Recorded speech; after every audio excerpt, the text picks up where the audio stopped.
All right, good afternoon, everyone. Today is our Police Accountability Board report to City Council. We typically do these on a quarterly basis. It's been a while since we've done one. I'm very excited to have everyone here today and look forward to hearing the update. So before we begin, Councilmember Patterson, I believe you had a question. Thank you, sir. Quick question, easy question. When are you going to start accepting complaints from the public? All right, so I'm assuming that's going to be part of the presentation here, and we will lodge that question as probably the most prominent question amongst council members on the whole, probably amongst the community as well. So I will turn it over to Chair Wilson to kick us off, and then I'm assuming we're going to get that question answered today. Great, thank you so much, President Melendez. Thank you all for having us today. I'm glad to be here, and I'm glad to be able to answer the questions that Councilmember Patterson posed in a way that's detailed and succinct so that we give you the correct information. So I will go ahead and turn it over to the staff for introductions. Executive Director. Morning, members of council. I'm Connor Dwyer Reynolds, I'm the Executive Director of the PAB. Very happy to be joined today by our senior staff team at the agency, who we've worked very, very hard to assemble over the last 6 months. The vast majority of talking is not going to be coming from me. I want to make sure that you hear from the people doing the vast majority of the work at PAB, or more specifically, the people who are leading those people, our senior staff.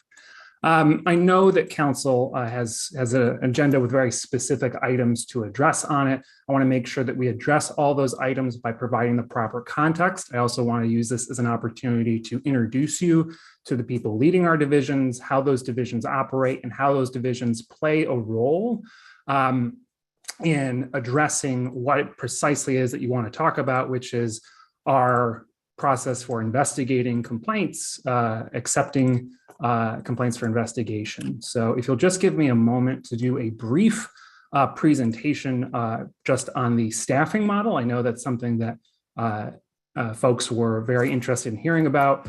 I'm going to just talk about that, and then the division chiefs are going to discuss things like the workload, hiring updates for each division, what their team needs to succeed. We're going to give that update on space and the process for investigating reports of police misconduct. And then we're going to discuss the timeline for accepting and investigating reports and what we need to firm up that timeline and finish the job. And I'll just be introducing each chief and the division in between segments.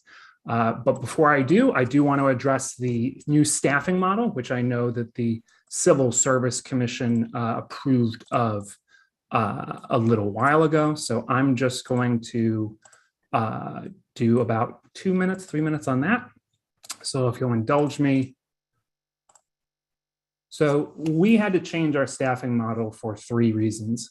First, all of this was learned through conversations I know with council members, with members of the Human Resources Department, and most importantly, our community and our board. So the things that we learned over the last year was that our initial structure was a little too complex. The original vision was over a dozen different titles for investigations related positions. All of them will actually require similar training and screening. We found that there wasn't a pathway for vertical or lateral moves within the agency. So our solution was to combine a lot of these titles together to simplify the structure.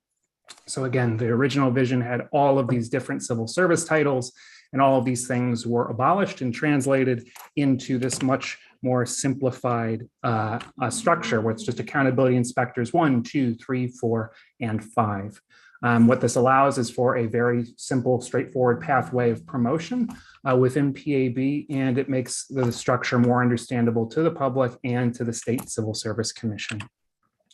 Another thing we found was that our minimum qualifications undermine diversity. Most positions in the original vision required a college degree or more and very extremely specific work experience.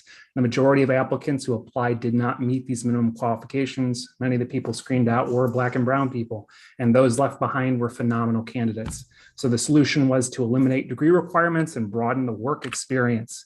So for example, the original vision, you had this position of Deputy Chief of Investigations. We revised it to Accountability Inspector 4. Again, what this allows for is people who may not have a college degree, but know how to do the work well, allowing them to get in the door at PAB. Finally, we found a lack of opportunity for all. The original vision, only 10% of the positions at PAB were non-managerial, that is below bracket 22. Many applicants didn't see themselves at PAB in that original vision, and we needed more administrative support than we initially expected. So the solution was making 40% of the positions in the revised model below bracket 22. This revision was approved of, reviewed, and adopted by the local Civil Service Commission a few weeks ago. It's going to go to the state at some point. The other thing I want to note is that a majority of the positions at PAB involved investigations. We have requested, and the Civil Service Commission has approved our recommendation regarding them being classified as non-competitive under the civil service rules. This is in line with how PABs in New York State, their investigative staff are treated. The same percentage of staff in New York City is also classified as non-competitive. This allows us to make sure that we can hire people based on their ability to be impartial, fair, and good investigators, rather than necessarily on their abilities to pass an exam that might not fully capture all of those things we need in our staff.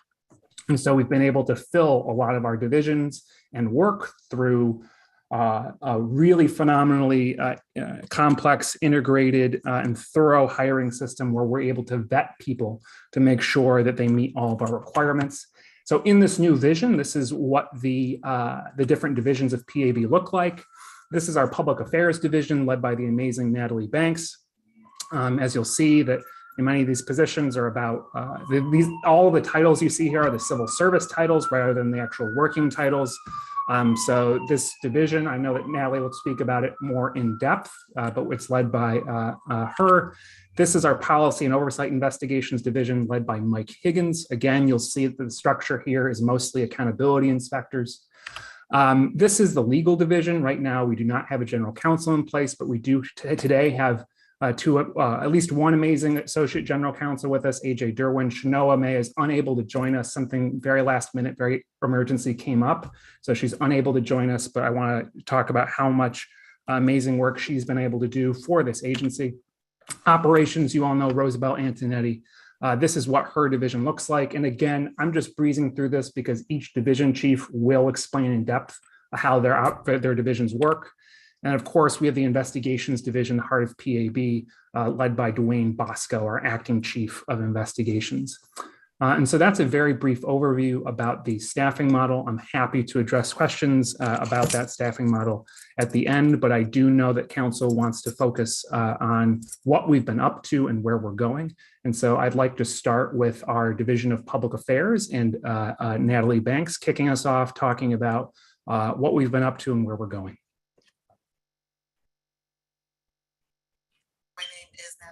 I am the Chief of Public Affairs here at PAB. Just to introduce myself very quickly, I have a background in communications and I hold a master's degree in strategic leadership. I spent the first half of my career working in public relations and the latter half doing racial and social justice work at Action for a Better Community.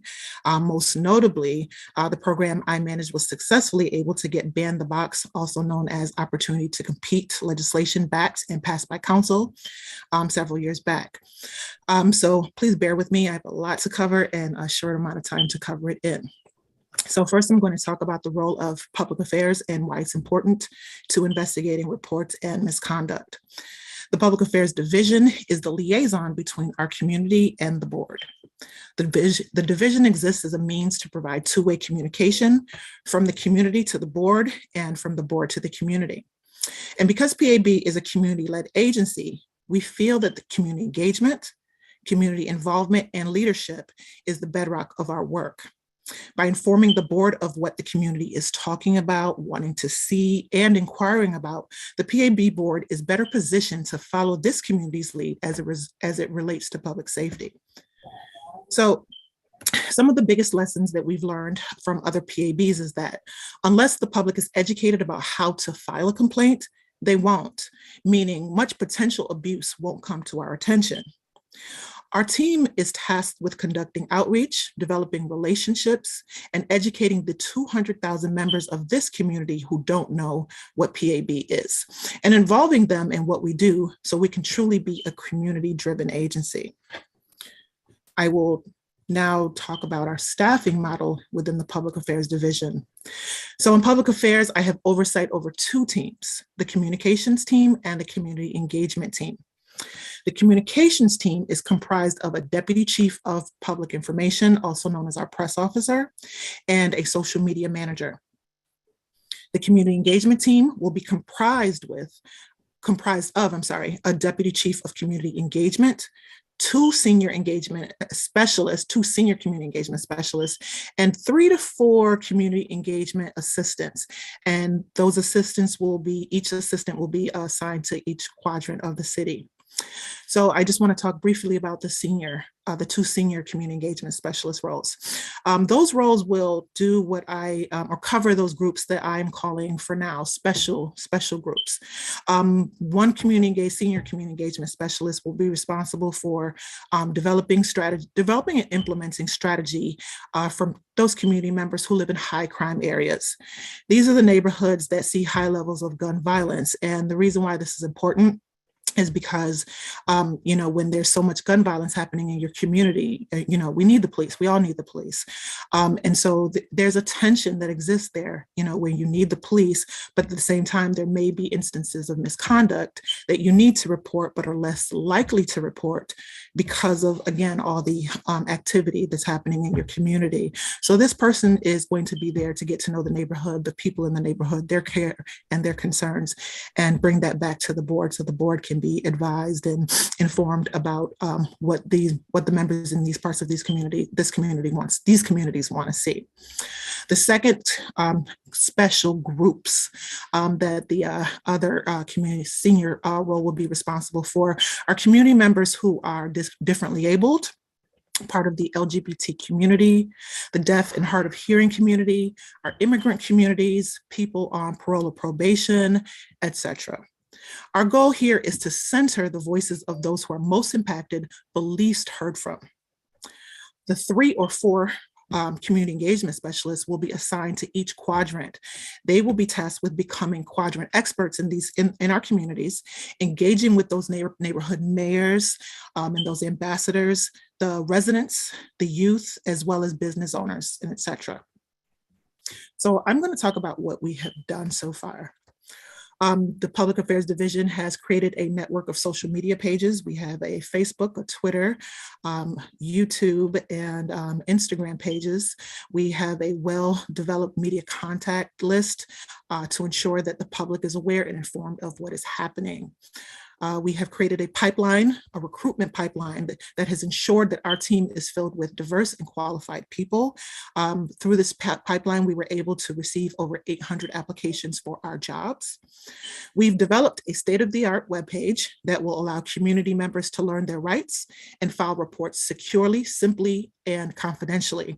The soft launch is happening at the end of spring, and it will coincide with a public launch of the complaint process. We've also developed a comprehensive public education campaign. We've partnered with Causewave on our communications plan, and this plan will seek to notify the public about how to file complaints. Most recently, we've applied to be a Rochester Works partner in the Summer Youth Employment Program. Our goal here is to involve and engage young people in the community engagement work through the summer in the neighborhoods they live in. They will be learning about policing, their rights, police misconduct, and other relevant material. Identifying and conducting peer-to-peer youth outreach and engagement, developing workshops specifically for peer youth audiences. They'll deliver these workshops at summer programs, at the rec centers, and other locations throughout the summer. They'll also identify, plan, and implement a youth summit around the reimagination of public safety from the eyes and perspectives of young people. Our goal is to use the summer program as a model that we can ultimately scale up and develop a year-round youth employment and leadership program. Next, we've also begun identifying community partners who can help PAB with pre-launch outreach work, neighborhood canvassing in order to educate people on PAB, its services, leave door hangers, pamphlets, and other important material. What we have coming up soon down the pipeline, we're going to finish hiring our community engagement teams that will be responsible for educating and engaging specific quadrants and populations in Rochester. We're going to build out the youth employment program and identify our community champions and ambassadors. And then we're also going to coordinate with community partners who can help us canvass neighborhoods and encourage the filing of reports. What we need to succeed. So finally, this is our ask, in order to be effective here. Because of delays in the staffing process that have left us unfortunately understaffed in our community engagement team, we are asking for council's help in identifying groups and individuals who are ready to assist with outreach and canvassing efforts immediately. Again, my name is Natalie Banks. I'm the Chief of Public Affairs, and I believe I am passing this on to Mike Higgins next. Thank you, Natalie. My name is Mike Higgins. I'm the incoming chief of the Policy and Oversight Division. I'm starting May 2nd. So this is a little bit before I formally joined PAB. So thank you for allowing me to be here and to speak. I'm currently the Assistant Director of the Civil Rights and Transparency Clinic at the University of Buffalo School of Law. And at that clinic, I focus on government accountability work. What that means is I lead a team of student attorneys to try and bring sunlight to the government to understand and evaluate government practices. And in particular, we focus on policing and local jails. But we do that from the outside of the government. So we spend most of our time fighting for information so that we can evaluate those policies. I'm coming to the PAB because of the prospect of real effective change through access to information by being inside the government. At the clinic, we spend our time, energy, and money getting access to that information. One example is that we have a lawsuit against the local sheriff that's been going on for 4 years, just to read some of their emails about a practice of concealing suicides. With your help, we can be effective when we have few barriers to accessing information, when we can spend our time finding patterns and practices, evaluating them to make things better and safer for our whole community. You can do that by helping us enforce the spirit and letter of the charter that grants us unfettered access to information within the RPD. We are currently experiencing pushback from Corporation Counsel about access to information, and we will need your help to overcome those barriers. I want to talk a little bit about our role, what the Policy and Oversight Division does. We investigate practices and policies to tell you and the public what's happening in the RPD and in our community. That means policies big and small for their financial and human costs and benefits. It's important for us to be up and running quickly because the minute we start accepting complaints, we're going to see patterns in our investigations. So if we're seeing complaints of use of force, we can look at geographic patterns. We can look at the demographics of people affected. We can evaluate injuries to police officers and people against who the force was used. We can evaluate whether the force was within current policies or not. We can look at how often we're sued and why. What does that cost? And what policies can we change to prevent those problems? We're also going to create evidence-based, community-driven proposals for change. That means we're going to coordinate with community partners who can help us canvass neighborhoods and encourage complaints and prioritize investigations according to community needs. We can draft legislation for your review and consideration. We can gather information about your own draft legislation. We can propose policies and rules to the RPD and gather information about what's happening currently. Our staffing model, how are we going to do the work? My team is going to be consistent of accountability inspectors. Who are those people going to be? They're going to be lawyers. They're going to be data analysts. They're going to be budget analysts. They're going to be people with experience doing policy that reflect our community. In the Policy and Oversight Division, we want to help you by being your professional staff to provide you with information analysis about policing in Rochester. We want to draft legislation, we want to evaluate proposals, and we want to conduct responsive investigations into proposals from you and from other parts of the government or community. You can help us be successful by ensuring that we get access to all the information we need to evaluate policies and practices. Thank you. Thanks, Mike. Hi, I'm AJ Derwin from the legal division. So I'm Associate General Counsel along with Shanoa May, who was not able to join us today. But I've been working on police accountability issues in Rochester since 2017. I helped to draft the enabling legislation, and I worked with City Council to get it passed. So let me tell you a little bit about what the legal division has been up to. We've been sort of guiding organizational development through drafting and implementation of internal rules and policies. We have been providing legal and strategic support to other divisions within the agency.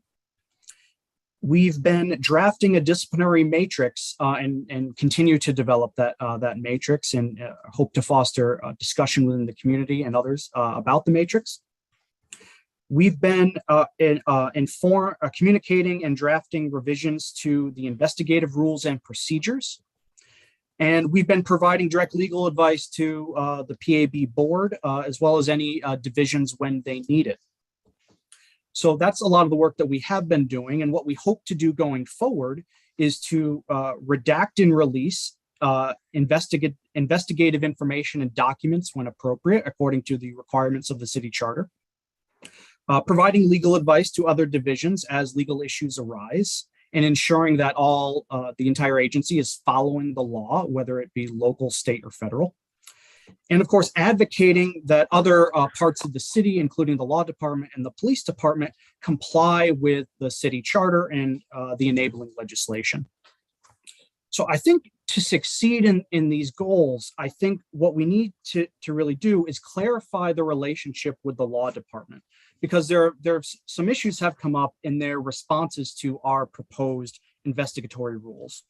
Now, some of those issues include conflicts of interest. So the law department represents both the police department and the PAB technically. So obviously, to the extent though the interests of the police department and the police accountability board diverge, that could create a problem for Corporation Counsel representing both of us. Further, Corporation Counsel has indicated that they might not be able to release all the information that we request based on attorney-client privilege between the law department and the police department. And I think Dwayne will talk a little bit more about how that could impact investigations. Further, we need to clarify the advisory nature of the law department's input on PAB's work. So for example, the city charter requires the PAB to release certain information to the public about complaints. Now, when there's confidential information within that, the PAB has a duty to redact that information before releasing. But there's no requirement that the law department sign off on anything that the Police Accountability Board as an agency wants to release. Ultimately, it's up to the board to make those determinations within the bounds of the law. So I think clarifying the relationship between the agency and the law department would go a long way to helping achieve the legal goals of the PAB. Thank you.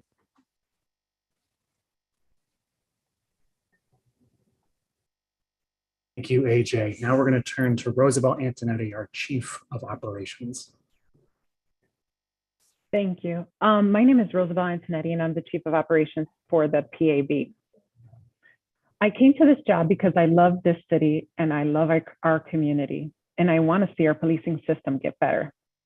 My team is the administrative backbone of our agency. Our operations staffing model consists of a Director of Staff Support and Development, Deputy Chief of Case Management, 5 case managers, 2 of which are bilingual, a webmaster, clerk, and an Associate Director of Staff Support. Since I came on board last year, my division has managed a hiring process that has resulted in nearly 1,000 applications, hundreds of interviews, and over 30 diverse, qualified, and local hires. We are the infrastructure that allows us to receive, process, and address reports. To investigate reports, we need people who are properly trained, equipped, and are set up in a usable office space supported by an effective report and case management system. My team's work has been as productive as it has been nonstop. We have met the city charter's rigorous requirements by building a comprehensive training program so that our staff can do their jobs effectively. We are working on a comprehensive language access plan to be able to effectively communicate with all members of our community. We have coordinated a year-long office space selection and equipping process that has involved dozens of stakeholders, from city department heads to consultants to real estate agents. We hired Melody Harkness, the program manager of Albany's PAB and case management expert, to create a functional, accessible case management system. We've undergone massive procurement of equipment and professional services that will reach $3 million by the end of year. And we have taken PAB from a few staff sitting without desks in an office filled with just boxes and garbage to a functional branch of city government filled with equipment, staff, and purpose. To get this far, we have had help from individuals across city government: Sarah Boyce in budget, Andrew Creary in law, Vince McIntyre in security, Bill Boudreau in IT, and so many more who have gone out of their way to make our work a priority. What's remarkable about our progress is what we've overcome to get here. Too often, our team's phone calls don't get answered, our questions never get responded to, and our requests get ignored. I don't want to focus on the past, though I'm very happy to give specific examples of how this has undermined our ability to meet self-imposed deadlines. Instead, I want to focus on solutions and what we need moving forward. First, we need to cut unnecessary red tape in all internal processes that seem to only apply to PAB. No other city agency has had to have council sign off on every paperclip it purchases or form it completes. We need your help in ensuring that the city administration treats us as a fully fledged city department, one that doesn't need constant approval from staff within council's office to perform our day-to-day work. Second, we need to be able to work directly with city agencies that provide us with services. Right now, we can't speak directly to the emergency communications department about basic things like how they will refer calls to the PAB. City entities continue to believe that council rather than PAB is responsible for making day-to-day decisions about our work. This belief wastes the time and energy of staff like me who are hired specifically to get these things done. Finally, we need our work prioritized. We need your help encouraging city entities to see our work as a priority. When our contracts, hiring offers, and purchase orders sit untouched for days or weeks in the city's approval processes, everything about our work gets slowed down. We don't want special treatment. We know everyone has to follow rules. We just need your help to ensure we receive the same prompt response as other agencies receive. And with that, I would like to pass it on to our Chief of Investigations, Dwayne Bosco. Watch out, Jane, you're muted. I apologize. After 2 years of Zoom, I think we still all have that same mistake that occurs once in a while. My name is Dwayne Bosco. I am the acting chief of investigation for PAB. I'm a graduate of Morehouse College and UB Law School. I've been a practicing litigator for the last 10 years with Woodsovia Gilman and Abrams Finsterman. In those roles, I've managed, organized, and coordinated investigations, depositions, electronic discovery, trials, and appeals. I've served the Rochester community in leadership roles with the Monroe County Bar Association, the Rochester Black Bar Association, Just Law, the New York State Bar Association, the Rochester Housing Authority, and Action for a Better Community. I've been recognized by the Rochester Business Journal, the Daily Record, the Monroe County Bar Association, the Rochester Black Bar Association, Just Law, and the Rochester Chamber of Commerce for my leadership roles. More importantly, outside of these accomplishments, I'm a husband, and a father of 4, creating a community wherein they and all community members are safe, secure, and provided equal opportunities to succeed has been my primary focus. The investigation division of PAB is responsible for investigating potential instances of misconduct. To briefly explain how the process and timeline for this will work, the process begins with us receiving information about Rochester Police Department's work. When we receive information from the news or from RPD about an incident, for instance, an officer involved shooting or officer involved death, we need to start investigation immediately by showing up at the scene. Most of the time, however, information will come from community members who can file reports of complaints or reports of accommodations with us online, with telephone call, by mail, or in person at our headquarters. All reporters need to have the option of filing anonymously and confidentially to protect them from retaliation. Our case managers will contact reporters to ensure they understand the investigation process, obtain additional details and reports, and obtain any necessary waivers before securely filing the report in our case management system. The report will then be assigned to an investigator who will have to determine if we have enough information and jurisdiction to open an investigation.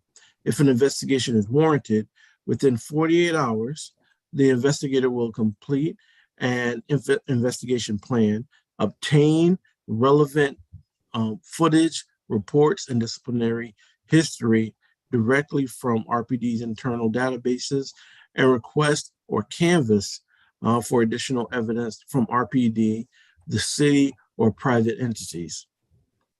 In the days that follow, investigators will review evidence, research the law, interview relevant parties, and begin drafting an investigative report. All evidence, notes, reports, and progress will be logged and stored securely in our case management system. In most cases, presuming we have access to the information we need, investigators will have 90 days to complete this process. Through officer-involved shooting cases or officer-involved death, this may take up an additional 60 days in order to complete. Upon the completion of the investigative report, supervisors will have 20 business days to conduct a 2-stage review and revision process. At the completion of that process, I will submit a report to the panel of 3 board members so they can make a findings, draft any recommended consequences, and issue a public report. With this process in mind, I want to talk about the steps necessary to make this process a reality. The first step was hiring qualified, local, impartial staff to conduct these investigations. I will put a slide up of a staffing model. Let me see if you can view this. All right, great. As you can see, we are almost done with this step. We have gone to great lengths to ensure that our staff above are more than qualified to handle their roles. As a group, they not only have experience dealing with a wide array of misconduct and are representative of the Rochester community, we have former public defenders, social workers, trial assistants, abuse investigators, youth care professionals, diagnostic imaging experts, pro advocates for victims of sexual assault, people who have negotiated release of ISIS detainees, graduates of UB Criminal Justice Clinic, and diagnostic imaging specialists.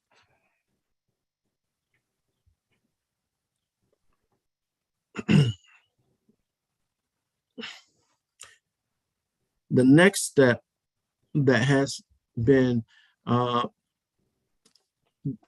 laid out in our policies and procedures infrastructure is the place for us to do our job completely. To that end, we have been able to create intake forms that protect reporters' anonymity, simplify the reporting process, and inform them of their rights. We have drafted rules of investigations to structure our work, along with investigation manuals to give detailed guidance on everything from handling sensitive information to interviewing police officers as well as civilians, the garrity rights and administrative review, investigation protocols and assessing civilian and police officer credibility, forensic evidence, the timeliness of drafting reports, the use of materials, photos, recordings, and investigation process, the request for disclosure information, and rules of ethics. We researched other community review board standards of operating procedures, otherwise known as SOP, and created our own SOP unique to Rochester. In addition, we are drafting a worksheet that, once approved, will be posted on our website, which will provide guidance to the general public regarding what constitutes the types of misconduct that PAB will investigate, as well as necessary scenarios that plays out fact patterns. Another important step has been ensuring that our investigative team is properly trained to perform these highly technical, extremely sensitive work. To that end, staff attorneys have been immersed in New York State penal law and categories of police misconduct, including but not limited to abuse of power, malfeasance, obstruction or improper disclosure, theft, bribery, sexual abuse, civil rights violations, use of excessive force, evidence tampering, and other improper behaviors. Our team will be receiving 3 weeks of expert training from former police misconduct investigators through mid-May.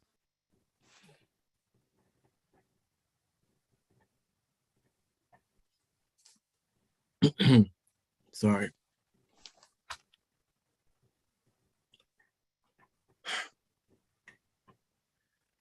The aforementioned investigation systems are crucial for PAB to operate. We do not need our systems to be perfect, but they must be functional. Unfortunately, there are still outstanding issues that need to be resolved. So my team's work can finally begin. First, we need to have our management system up and running. This system is the heartbeat of any investigation process. We cannot properly secure, track, and coordinate our responses to reports without this system in place. While Council authorized legislation to fund our case management system over a month ago, it took until today for our contract to be signed. And actually, I want to rescind that a little bit because I don't believe as of today it still has not been signed. So we're still anticipating those signatures coming forth. We are putting every resource we have into getting that system created ASAP so our staff can be trained on how to use it properly. And so the public can start having their reports loaded into it.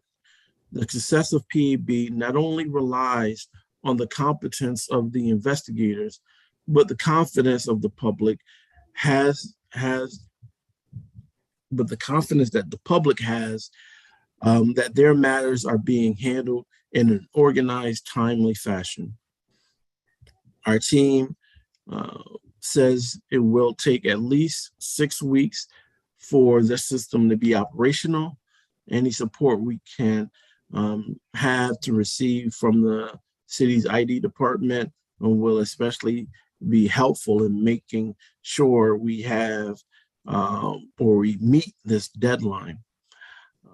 But even with our case management system operational, we will still need additional help to get us across the finish line. Our community wants us to investigate the most controversial of incidents. Officers involved shootings and deaths. Unfortunately, the law department is taking the position that unlike their own staff and that of RPD's professional standards section, referred to as PSS, which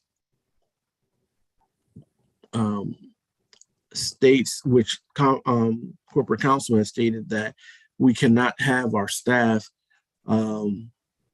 beneath the tape observers at these scenes or those scenes of OIS or OID situations. The charter provides for PAB to conduct independent investigations, and this would be severely hampered if PAB can only rely on the notes from RPD or PSS in place of our investigators being able to take their own notes at the scene, observe the area, review the unofficial conversations that never make it into the official report, and identify potential witnesses. Without this access, our investigation manual and standard operational procedures will have to be drastically adjusted. To this point, Corporation Counsel steadfastly rejects the notion that PAB should be granted this access. We may need your assistance in making sure the city changes its position on this matter. Finally, and perhaps most importantly, we have to have access to the necessary RPD databases and reports. We need to resolve complaints, as well as having that documentation in place for procedures for us to timely receive information. Given the experience of the Public Defender's Office, we have reason to believe that without proper rules established from day one, we may not receive information from RPD in a way that would allow investigations to be conducted quickly. We are scheduled to converse with the chief next week, and hopefully we will be able to resolve this matter. The charter provides that we must have access to all RPD databases, from their body-worn cameras, footage databases to their report warehouse. The charter provides that we are entitled to all evidence RPD receives within 5 days. We need to have that 5-day deadline applied to all of our requests. Otherwise, there is little chance we can investigate reports in a timely fashion. Moreover, because so much of our work involves assessing information, we cannot truly train our investigators on how to do their job until these procedures are in place. We hope that you will help ensure that we have direct access to RPD's information so that we can review and adjudicate reports from Rochester citizens. At this point in time, it would be unfair and improper for me to pass any type of judgment on RPD regarding their willingness to be as transparent as possible regarding PAB. However, I am simply stating what has been reiterated to me by the Public Defense Office in regards to that transmissions of information. With that, I'm going to have to pause the presentation at this point because we have about 13 minutes left, and council provided an agenda, and we have not hit on the items on the agenda. So I do want to share my screen really quickly for everyone, and note that we had some very specific questions that I don't believe have been answered yet. And it starts with the question that Councilmember Patterson let us off with the acceptance of citizen complaints. So could we talk specifics in terms of the complaint process, and when will PAB lodge complaints from the public? Go ahead, Dwayne. Sure. So in order to lodge complaints with the public, it starts off with the case management system, the oversight system that I mentioned earlier, and having that up and running. To this point, to my knowledge, the contract still has not been signed with oversight to allow us to have full access to it, or to have our staff to be trained on that. And that is at the minimum, a 6-week process that needs to be pushed forth immediately. And without that contract being signed, we don't have access to it. But with that being said, I think it's not necessarily that you're going to go through the entire process and hear all the complaints or get to a point of hearing cases. But certainly we don't have a system right now where the public can call in and lodge a complaint. And that's concerning. I think about 6 months ago, we had a meeting. And at that time, there was a date of April, a very specific date in April where we thought complaints would be open. And now, we're hearing that it's going to be something different. So is there a date at this point?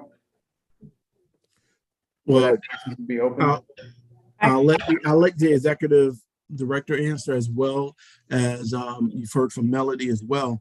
But I just want to reiterate, I understand where the council has started with PAB, but it's also imperative to understand that most of the hiring at PAB did not get authorized until February. And in addition to that we are waiting on the contract to be signed with the case management system. And what's been provided to us is at the earliest, it's a 6-week process in order to have that up and running once the contract has been signed, and the contract still has not been signed by the mayor. I just want to interject here. I quickly looked up when this came through, and Miguel, President Melendez, you signed a statement of necessity in the January meeting for this contract to go through. So what I'm hearing is that you can't take cases unless you have a software to retain them. And it's the end of April. So that's a significant lag time between when we authorize the legislation and the contract still hasn't been signed. So I personally don't think it's fair to ask for a date when we have some work to do on our end to make sure that that contract gets signed. Vice President, we made an amendment last month to that specific legislation and approved it last month. So I think it's only been, in terms of a cycle, it's only been about a month, but I hear you. Okay. I do think that the question that I have though is, why can't we open the doors for, even if an Excel spreadsheet was the way to go for now, to at least, if there are public complaints, start to collect them. That's my concern. So I want to just let the staff talk. So I'm going to, Dwayne, if you want to go ahead. Sure. I am in full support of trying to get our process open to the community as soon as possible. At the same time, I don't want PAB nor council to be set up for failure. And in that regards, there has to be a uniform system set up in order to record and address and provide the necessary openness to the public for that, for those reports. I won't call them complaints, but I'll call them reports from the public. And it's essential it's essential to have that case management system in place. Otherwise, we're creating more work on the front end and on the back end in order to synchronize those reports coming in and making sure that they are timely responded to.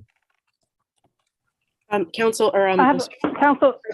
President Melendez, what I want to add to this conversation is that, you know, some of us that have worked in clinics, you know, this I really equated to working in a hospital without a system to work, like without an EMR, without an electronic medical record. That's what this is. This is one of the backbones of how we will do our work. If we lose somebody's complaint, if we lose somebody's statement, if we lose evidence, if we lose something that is so integral to the work that we're doing, it's really going to make the process, it's going to be an avalanche. And so what I really want you to think about, because I know you understand processes, is if this were a hospital system, which is what this is, all the people that you heard from today, this is a hospital system. And we are talking about the electronic medical record of that system that we are waiting on. So thank you. I just want to interject, President Melendez, because I think this is very important. The date is late spring. So end of spring, our goal is to have this thing together. I will say that without getting some of the needs met that Dwayne has specifically asked for, I don't think that is, we cannot promise that the process that the community wants will be there. What I will say is that in terms of this spreadsheet, we have it, right? And I'm going to allow Rosabelle Antonetti to talk about that, the process that's been open for a few weeks. Rosabelle? Yes. So I did want to share that although, I mean, we haven't opened our doors and that case management system is not in place, it is definitely on the mayor's desk to be signed. But I do want to share that we do have an interim informational intake process that was developed by our the deputy chief of case manager. And basically, you know, we do have a phone number in place. We do have an email in place. We have case managers that are answering emails. We have, you know, so basically what's taking place right now is that individuals can call this number that we have established to do report intakes, or they can email us. Callers are encouraged to leave their contact information for follow-up. If people call our old number, they'll encounter a voicemail that provides them with our new number, and those voicemails are being monitored on a daily basis, as well as our emails. They are acknowledged by phone, by email, by our case managers. And if email is provided, confirmation emails will go back from a PAB do not reply. So I do want to share that we have that in place. Hang on one second, I have one. You'll see the voicemail, and basically, you know, here's some more information. Let's see. So with that, I hope that I have a question, President Melendez. And I want to go to Councilmember Harris, followed by Councilmember Patterson. I'd like to put out there, and I appreciate all the feedback about this, but I'd like you guys to think about it this way. If we didn't have a computer system or some type of network system, you would have to use paper or spreadsheets or whatever. And wouldn't it be better to learn how to use that, so when you do get up and running, if a system was to go down for some reason, you can still be able to run? And that's happened in EMS, fire and police, as Shawnee had mentioned. You know, our system, the emergency medical report system, has gone down, and we went back to paper. We went back to what we did best in the past, was paper. So you did that until you get what you really want, which is a CMS system. And I would encourage you guys to look at processes. So if your CMS system does crash, you have a process to still serve the public. So, I mean, in my opinion, that should never be the excuse to serve the public, that you don't have a CMS system. You find a way to get it done in the midst of trying to get your CMS system up. So then when you do have issues, you could still roll and serve the community. That's just my suggestion. Councilmember Patterson. Okay, so just some real basic questions, because are you now, or have you in the recent past, accepted complaints from the community related to police misconduct? No. Okay. Do you have a plan to accept those complaints Yes. within this month? No. Do you have a plan to accept those complaints by the close of business of next month? Dwayne? Sure. I just want to reiterate one thing to answer your question directly. We have an intake complaint form, and we are training our staff currently regarding the investigation process. So to answer your question directly, yes, are we capable of doing that? Are we capable of doing that to the best function of what PAB was started for and what the council was expecting? No. So those are two separate questions. Well, actually, that I didn't ask that question, but thank you for anticipating it. But the question was, do you have a plan for accepting complaints by the close before the end of May? That we absolutely have a plan for that. We absolutely have a plan for that. Will you be accepting complaints from the public before the end of May? That is our great aspiration and hope. I want to make something very, very clear. The reason why we are not calling this interim information intake process people filing complaints, because we could just call that a complaint intake process. It would not be secure. And what we would have to tell people is, yeah, you can file a complaint. We can't tell you when it's going to get investigated. We have to have the investigation system ready to go.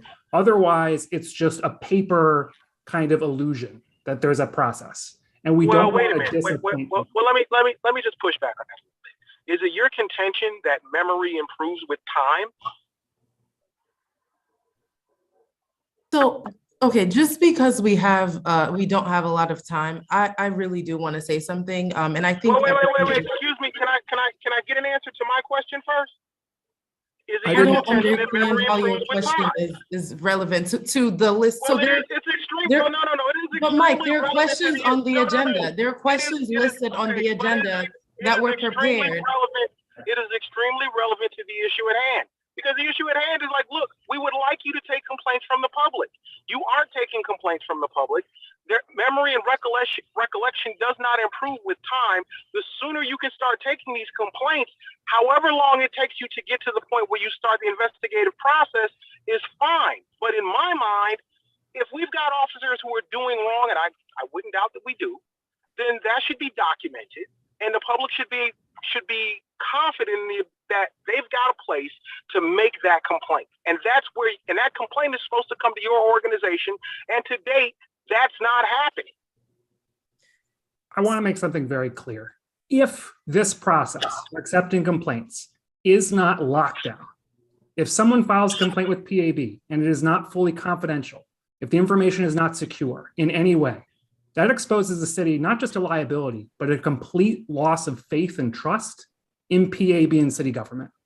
There is one chance to open up our doors. And if it is messed up in any way that results in people who put their trust in us to take anonymous complaints seriously, and if that gets breached because the system isn't secure, or because RPD can access the information, or because the IT department has not gotten things in place, or because our case management system isn't up and running, we will be held accountable for that.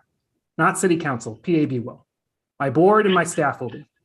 And I have to protect the interests of Rochesterians who want to work with us. I have heard time and again from people who desperately want to speak to us, but are deeply afraid of doing so for fear of retaliation. There is no one more than people who work for PAB who want to start investigating and accepting complaints. It was weeks ago that an RPD officer killed and murdered a city employee. We absolutely want to investigate that as quickly as possible. And we are doing everything in our power to do it effectively. Because I'm sure every member of our staff wants to be able to launch those investigations today. And to do so might make us feel good, but we have to give the public the thorough, competent, secure investigations they deserve. And that's what we are hoping to do, Councilmember Patterson, by the end of May. So I want to turn it to Councilmember Martin. So one of the biggest things I'm hearing from across this staff representing different sections of the community with a wide range of experience is there are very material barriers coming from the administration, including the case management system not being signed, including issues with corporation counsel not giving full access to information. And Josanne, while I have you here, I'm wondering if you could potentially speak to any of those barriers and if we could potentially, as council, set up a meeting with corporation counsel to understand why these barriers are in place. From my understanding, every single person on this call wants to be able to make sure our community members can have space to report any incidents and any complaints.